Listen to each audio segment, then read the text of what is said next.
S Jaishankar जी ने एक बात क्लियर कर दिया है डोनाल्ड ट्रंप साहब को। ये Joe Biden, George source India को परेशान किया है पिछले 1-2 साल से, खासकर खालिस्तानी मुद्दे में, ये अब हम कॉम्प्रोमाइज नहीं करेंगे। और भी जिस जर्नलिस्ट ने सवाल किया है कि पन्नू का जो मर्डर केस है उस पे कोई बात हुई है, तो मैं तो कह रहा हूँ कि डॉक्टर जयशंकर पन्नू को लेके चले गए हुए हैं पिछली दफे। सर वो दोनों तरफ काम कर रहे हैं, वो कह रहे हैं ना चौमुखी वो हर तरफ जो है ना वो खेल रहे हैं, प्ले कर रहे हैं, वो उनकी गेम नहीं पकड़ी जा रही, मैं आपको बता रही हूँ। मोदी हुकूमत के इस प्रोग्राम को भी तक़वियत मिल सकती है, जिसका मकसद दुनिया भर में भारतीय अलहदगी पसंद तहरीकों को रोकना है, जिनमें खालिस्तान तहरीक भी शामिल है, जो भारत में एक अलहदा सिख रियासत कायम करने की कोशिश कर रही है। भारत ने इस तहरीक के खिलाफ क्रैकडाउन किया है। ट्रंप जो है ना, ट्रंप वो भारत को बड़ा वेटेज देता है, दैट इज ट्रू।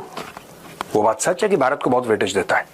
वो प्रधानमंत्री मोदी जी को, एक्सटर्नल अफेयर्स मिनिस्टर जयशंकर साहब को बहुत तवज्जो देता है, बड़ा इंपॉर्टेंस देता है। क्रिश्चियनिटी के अंदर डिविजन्स थी, इस्लाम के अंदर डिविजन्स थी, तो हिंदुइज्म में डिवीजन नहीं है, because it's such a vast universe, उसमें सब कुछ चलता है, तो इसलिए वहाँ इतनी डिविजन्स नहीं है। मुस्लिम वर्ल्ड पाकिस्तान का साथ नहीं दे रही, यूनाइटेड नेशंस पाकिस्तान का साथ नहीं दे रही। डिप्लोमेटिकली हमारे पास क्या ऑप्शन है? एक तरफ आपने स्ट्राइक कर दी, स्ट्राइक यानी कि इलेक्शन से पहले स्ट्राइक करके इलेक्शन जीत के बाद में आपने जो है वो 370-35 रिवोक कर दिया। जय हिंद दोस्तों, डॉक्टर एस जयशंकर का अमेरिका दौरा चालू है, जहां पर डोनाल्ड ट्रंप के शपथ ग्रहण समारोह के बाद खबरें आ रही है कि पन्नू को भी बाल पकड़कर भारत वापस लाया जाएगा। ट्रंप से ये डील हो चुकी है, तो कहीं ना कहीं भारत विरोधी जितनी भी एलिमेंट है उनको एलिमिनेट किया जा रहा है। तो इसके ऊपर पाकिस्तानी मीडिया क्या डिस्कस कर रही है, हम इस वीडियो में देखने वाले हैं। पन्नू का जो मर्डर केस है उस पे कोई बात हुई है? पन्नू के मर्डर केस के ऊपर कोई बात हुई है?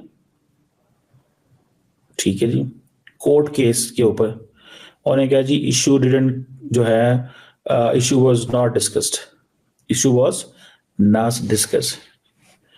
तो मैं तो कह रहा हूं कि डॉक्टर जयशंकर पन्नू को लेके चले गए हुए हैं पिछली दफे।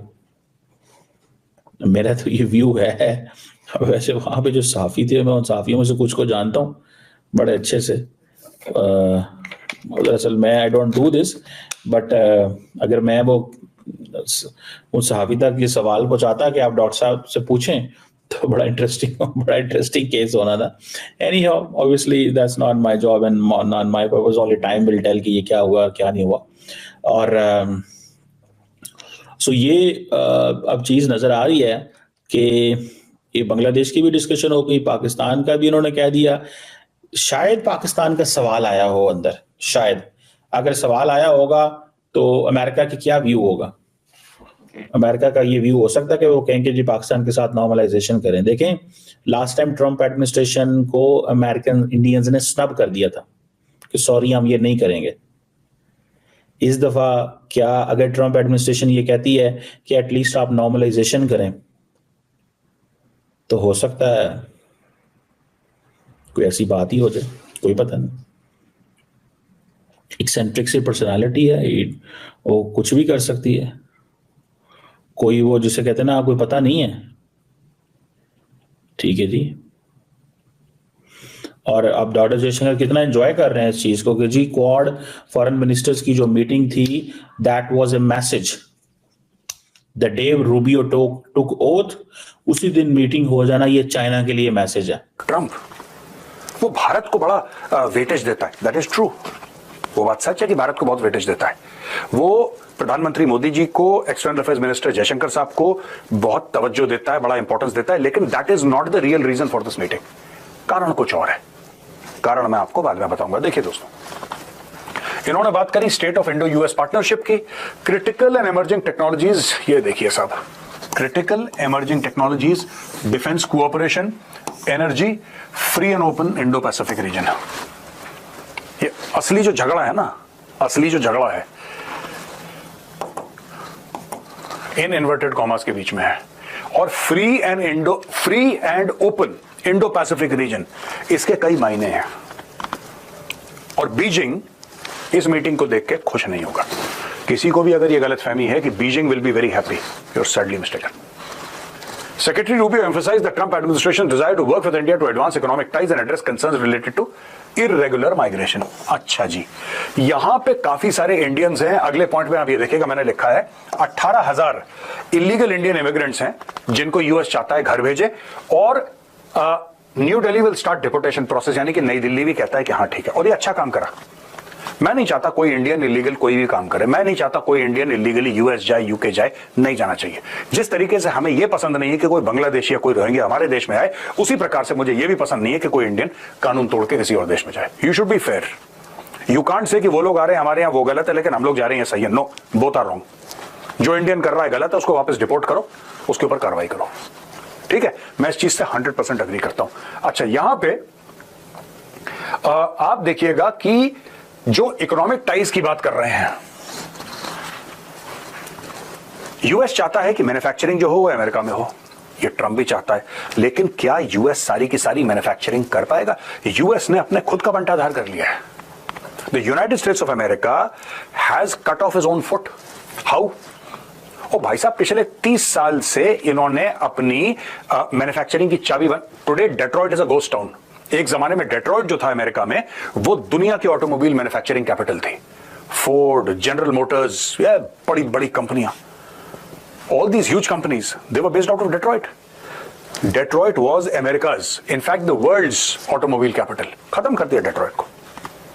कार मैन्युफैक्चर होती है अभी भी, लेकिन चाइनीज इतनी चीप टेक्नोलॉजी, चीप लेबर लेकर आए कि अमेरिकन ने बोला कि भैया डेट्रॉइट में कौन बनाएगा? गुंजाओ में बनाओ, फोशान में बनाओ, शंघाई में बनाओ, दुनिया भर में गाड़ियां बनाओ, डेट्रॉइट में कौन बनाएगा? तो दोस्तों, आपने ये वीडियो देखी और आपको यहाँ पे आइडिया लग गया होगा कि किस तरह से सबसे पहले जब डॉक्टर एस जयशंकर साहब जा रहे थे अमेरिका 20 जनवरी को ट्रंप की शपथ ग्रहण समारोह में, वहीं पर कई लोगों ने यह भी कहा कि नरेंद्र मोदी के लिए इन्विटेशन लेने जा रहे हैं, क्योंकि नरेंद्र मोदी को इन्विटेशन नहीं आया है. आप देखें, शी जिनपिंग को भी इन्विटेशन भेजा गया था, लेकिन उन्होंने अपना वाइस प्रेसिडेंट भेज दिया है. और वहीं जब बात आ रही है डॉक्टर एस जयशंकर की, तो डॉक्टर एस जयशंकर ने तो कमाल ही कर दिया है. अब खबरें यह आ रही है कि डॉक्टर एस जयशंकर ने पन्नू को भी ट्रंप से कहकर भारत लाने की बात कर दी है कि भैया जितने भी एलिमेंट भारत के खिलाफ काम कर रहे हैं, उसमें जो बाइडेन हो, सोरोस हो, या फिर कोई भी हो जो भारत को डिस्टेबलाइज करने की कोशिश कर रहे हैं, उनसे निपटा जाएगा. इसको क्लियर कर दिया गया है डॉक्टर एस जयशंकर की तरफ से. भारत विरोधी जितनी भी गतिविधियां हैं जो कि भारत की ग्रोथ को रोक रही है, उनको भारत अपने तरीके से डील करेगा. वहीं ट्रंप का एक सॉफ्ट कॉर्नर भारत के ऊपर भी है कि भारत हमारे लिए बहुत बड़ा मार्केट है. दोस्तों, अमेरिका किसी का सगा नहीं है, अमेरिका किसी का दोस्त नहीं है, किसी का दुश्मन नहीं है. अमेरिका को जहां पर फायदा होता है, जहां से प्रॉफिट होता है, वह उसी तरफ ज्यादा लेनियंसी दिखाता है. अब भारत में चाहता है कि वह अपना बिजनेस एक्सपेंड करे. जो डी डॉलराइजेशन की बात चल रही है ब्रिक्स कंट्रीज के बीच में, तो कहीं ना कहीं डोनाल्ड ट्रंप के आने के बाद डॉलर का थोड़ा सा रुतबा कम हो सकता है. वहीं ब्रिक्स अगर अपनी करेंसी निकाल देता है, तो आने वाले 10 सालों में आप देखिएगा ब्रिक्स की अपनी करेंसी चलेगी और डॉलर का डिवेल्युएशन आपको होता हुआ देखने को मिलेगा.